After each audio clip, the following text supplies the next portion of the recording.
Là, je crois que j'ai vraiment chopé un sale truc.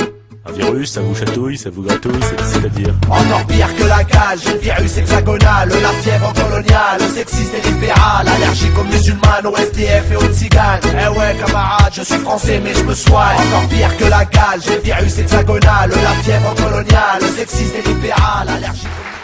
Je vais passer la parole à Grégory du collectif des enseignants pour l'abrogation de la loi de 2004 qui va prendre la parole. Juste un mot pour vous signaler parmi les tweets qui sont arrivés, quelqu'un qui dit qu'il est solidaire avec ce meeting, ou elle plutôt, et qu'elle regrette quand il y a des meetings comme ça parce qu'elle a quitté la France à cause du climat d'islamophobie et quand elle voit les mobilisations, ça lui redonne courage.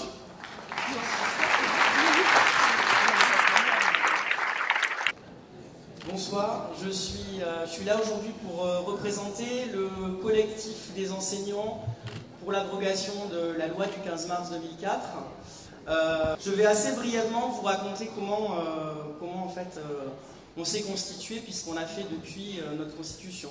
En fait l'acte de naissance de notre collectif, c'est une tribune qui est parue dans Mediapart il y a de cela quasiment un an. Et en fait, cette tribune, elle est parue le 15 mars 2014 pour, on va dire, fêter, même si le mot n'est pas adapté, le sinistre anniversaire de cette loi qui avait 10 ans à ce moment-là. Pourquoi cette tribune? Parce que les signataires de cette tribune, qui étaient des enseignants, on va dire une quinzaine d'enseignants, dont beaucoup sont en Île-de-France, mais en fait, pas seulement, d'autres sur le territoire en région. Ces signataires étaient convaincus, et le sont toujours d'ailleurs, que cette loi est une loi discriminatoire et qu'elle légitime, comme l'analysent les sociologues Abdelali Hajat et Marwan Mohamed dans leur livre L'islamophobie, comment les élites françaises fabriquent le problème musulman, ainsi que la sociologue Oula Hassal aussi.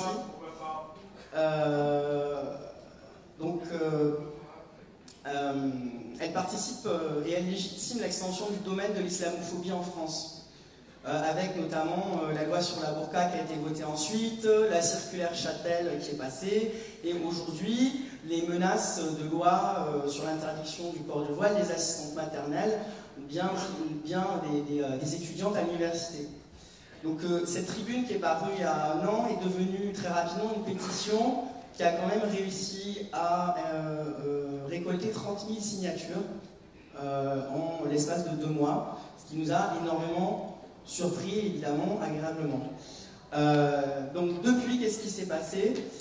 On a d'abord rejoint le collectif Islam et Politique, qui nous a permis de participer au forum du 13 décembre contre l'islamophobie, dans lequel on a animé un atelier sur l'école. Et puis depuis, après les attentats contre Charlie Hebdo et les attentats antisémites contre l'Hypercacher, nous avons organisé une réunion pour nous renforcer, pour nous structurer, pour essayer aussi de débattre entre nous de ce qui se passait dans les établissements avec le climat islamophobe en fait, qui s'était développé après ces attentats. Et nous avons fait ça, alors nous n'avons pas osé faire une réunion publique, hein, je préfère vous le dire, parce qu'effectivement, dans un tel contexte, on avait peur de ce que ça risquait de donner, on n'avait pas la possibilité d'avoir un service d'ordre. Mais notre réunion, qui était vraiment une réunion très fermée, assez confidentielle, a quand même réussi à faire venir plus de 45 personnes à Paris. Et donc depuis, notre objectif, c'est de nous structurer sur l'Île-de-France, mais aussi ailleurs, de porter le débat auprès de nos collègues, en créant du matériel adapté aux gens avec qui on travaille, dans l'éducation nationale, de sensibiliser les syndicats enseignants aussi sur cette question, on a besoin. Évidemment, on est en train de réfléchir à prendre l'initiative d'action médiatique et aussi d'une grande réunion publique, cette fois-ci, dans les mois qui viennent. Alors, la première chose concrète qu'on est en train de faire là, c'est aussi de récolter des témoignages de professeurs sur les discours et les actes islamophobes. Alors on en a déjà un petit peu entendu en fait là, avec les témoignages apportés par le CCIF. Voilà, témoignages de discours et d'actes islamophobes contre des élèves mais aussi contre des enseignants au sein des établissements scolaires. On a commencé à faire ça en collaboration avec un collectif qui s'est créé il y a peu, qui s'appelle le CRCE.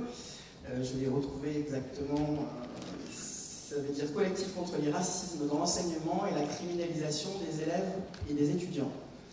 Donc, avec eux, on est en train de récolter, je vais y arriver, voilà, des témoignages. Alors, le problème, c'est qu'on va, je pense, avoir besoin de travailler conjointement avec le CCIF, parce que, pour l'instant, je dois quand même vous dire que les collègues n'osent pas témoigner à visage découvert, de peur des réactions de leur hiérarchie. Mais le point positif, et ce qui nous donne de l'espoir, c'est que ce genre d'initiative, qui est franchement réussi, et encore mieux qu'on ne le pensait, ça contribue à légitimer et à donner confiance aux collègues pour parler de ces choses-là publiquement. Voilà, c'est une démarche qui, est vraiment, qui va vraiment nous aider. Et pour terminer, je vais dire que pour l'instant, notre objectif premier, c'est de soutenir le combat pour obtenir le retrait de la circulaire Chatel, ce qui sera un premier pas pour ensuite nourrir le débat sur l'illégitimité de cette loi du 15 mars 2004. Alors, pour finir, bien sûr, nous appelons les personnels de l'éducation nationale qui sont ici présents à nous rejoindre, évidemment, et même les parents d'élèves qui le souhaitent à venir nous rencontrer. Voilà. Je vous donne, juste pour terminer, le nom du site qu'on a créé pour qu'on puisse nous contacter. C'est tout simple, c'est abrogation2004.wordpress.com, abrogation2004.wordpress.com. Merci beaucoup pour votre attention. Ouais, je crois que j'ai vraiment chopé un sale truc.